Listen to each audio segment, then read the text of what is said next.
Politikus serta penguasa serta oligarki yang bermain, yang menjadi kaya dan menjadi makmur. Rakyat kebetulan pinter muterin ekonomi di bawah. Ya, faktanya dari dulu rakyat memang autopilot. Semua ini tidak akan pernah membuat Indonesia berdaulat penuh. Tidak akan bisa membuat Indonesia menjadi negara superpower mengendalikan dunia. Tidak akan. Karena itulah berpikirnya politikus dan pejabatnya hanya membuat rakyat sekedar menyambung hidup, ada makanan di piring rakyat. Beda dengan New Mind. New Mind punya rencana besar, membuat Indonesia menjadi negara pemenang, bangsa yang disegani dan menjadi negara superpower. Menjadi negara superpower itu harus dilepas dari pemikiran pertama adalah hutang dari negara lain untuk kebutuhan rutin pemerintahan yang tidak produktif serta bergantung pada mata uang asing. Ini harus hilang. Old mind tidak akan paham perang dagang, perang ekonomi, perang biologi yang sedang dimainkan globalis dan dimainkan oleh non-state aktor tersebut. Kemudian climate warfare yang akan dimainkan globalis selanjutnya, mana ngerti sampean. Juga sisi perang Tiongkok Amerika versi 2.0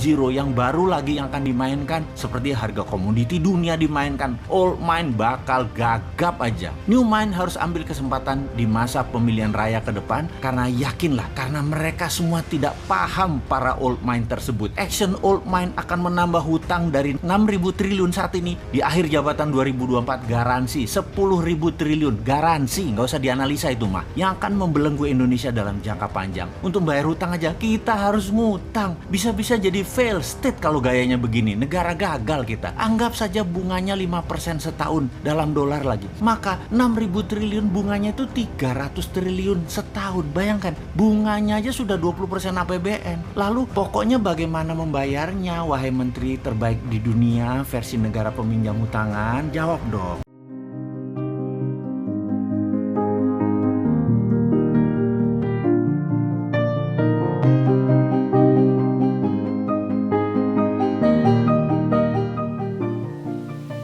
New Mind itu apa sih? Pertanyaan ini muncul kebanyakan dari sahabat yang baru bergabung dengan channel Bosman. Istilah New Mind aslinya hanya pembeda dari cara berpikir pejabat pemerintahan yang berkuasa dan politikus yang selama ini memainkan perannya di kancah nasional dalam 15 tahun terakhir. Orba sudahlah, dilupakan. Jangan pernah beri peluang Orba bangkit lagi. Itu usang. Pemikiran reformasi 1998 ternyata juga tidak membuat bangsa Indonesia menjadi negara superpower dalam 20 tahun ini. Dan politik parlementer saat ini hanya membuat politikus serta penguasa serta oligarki yang bermain, yang menjadi kaya dan menjadi makmur. Rakyat kebetulan pinter muterin ekonomi di bawah. Ya, faktanya dari dulu rakyat memang autopilot. Semua ini tidak akan pernah membuat Indonesia berdaulat penuh. Tidak akan bisa membuat Indonesia menjadi negara superpower mengendalikan dunia. Tidak akan. Karena itulah berpikirnya politikus dan pejabatnya hanya membuat rakyat sekedar menyambung hidup,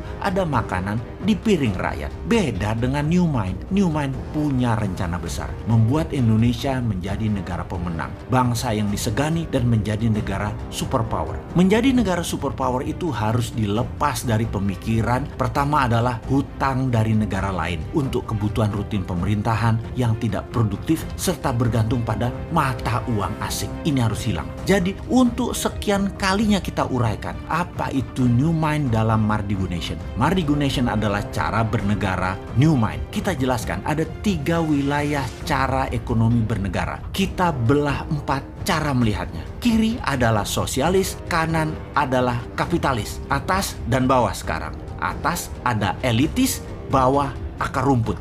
Dibagi 4 ya. Dan dalam 3 wilayah ekonomi, kiri atas adalah sosialis elitis, kanan atas adalah kapitalis elitis. Lalu yang di bawah atau bottom of pyramid disebut akar rumput. Kaum New Mind menomorsatukan akar rumput, menomorsatukan bottom of pyramid, menomorsatukan buruh, menomorsatukan pebisnis UKM, menomorsatukan petani dan nelayan. Problem akar rumput yang paling mendasar adalah tidak melek keuangan dari accounting system, finance hingga payment system, pembiayaan dan peminjaman. Financial literacy-nya harus ditingkatkan, kesadaran kemakmurannya harus di-upgrade. New Mind itu melihat BUMN itu sebagai threat atau ancaman. teman-teman, karena itulah BUMN kaum sosialis elitis. Karena kebijakan BUMN sering menekan UKM dan malah berkompetisi dengan UKM. Harusnya BUMN itu berkompetisi dengan korporasi besar asing dan pendapatnya harusnya terbanyak dalam mata uang asing, terutama dolar. Itu harusnya BUMN banyak dapat dolar. Namun faktanya BUMN malah jago impor, alias bukan pahlawan devisa. Penghasilannya rupiah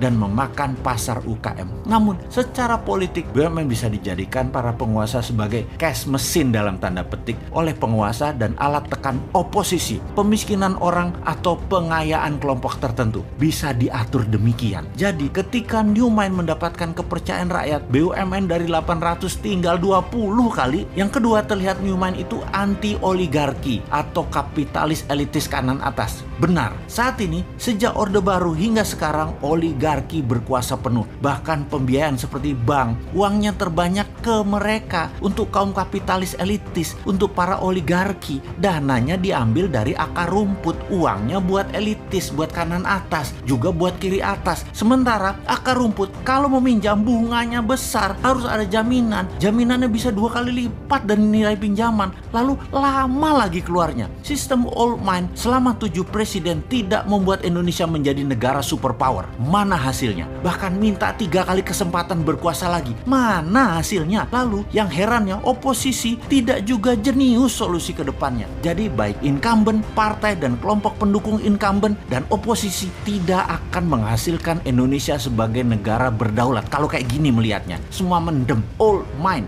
tidak akan paham perang dagang, perang ekonomi, perang biologi yang sedang dimainkan globalis dan dimainkan oleh non-state aktor tersebut. Kemudian climate warfare yang akan dimainkan globalis selanjutnya, mana ngerti sampean. Juga sisi perang Tiongkok Amerika versi 2.0 yang baru lagi yang akan dimainkan, seperti harga komoditi dunia dimainkan. Old mind bakal gagap aja. New mind harus ambil kesempatan di masa pemilihan raya ke depan, karena yakinlah, karena mereka semua tidak paham para old mind tersebut. Action old mind akan menambah hutang dari 6.000 triliun saat ini, di akhir jabatan 2024 garansi 10.000 triliun, garansi, nggak usah dianalisa itu mah, yang akan membelenggu Indonesia dalam jangka panjang. Untuk bayar hutang aja kita harus ngutang, bisa-bisa jadi fail state kalau gayanya begini, negara gagal kita. Anggap saja bunganya 5% setahun dalam dolar lagi, maka 6.000 triliun bunganya itu 300 triliun setahun. Bayangkan, bunganya aja sudah 20% APBN. Lalu pokoknya bagaimana membayarnya, wahai menteri terbaik di dunia versi negara peminjam hutangan? Jawab dong. Lalu apa yang terjadi kalau rupiah melemah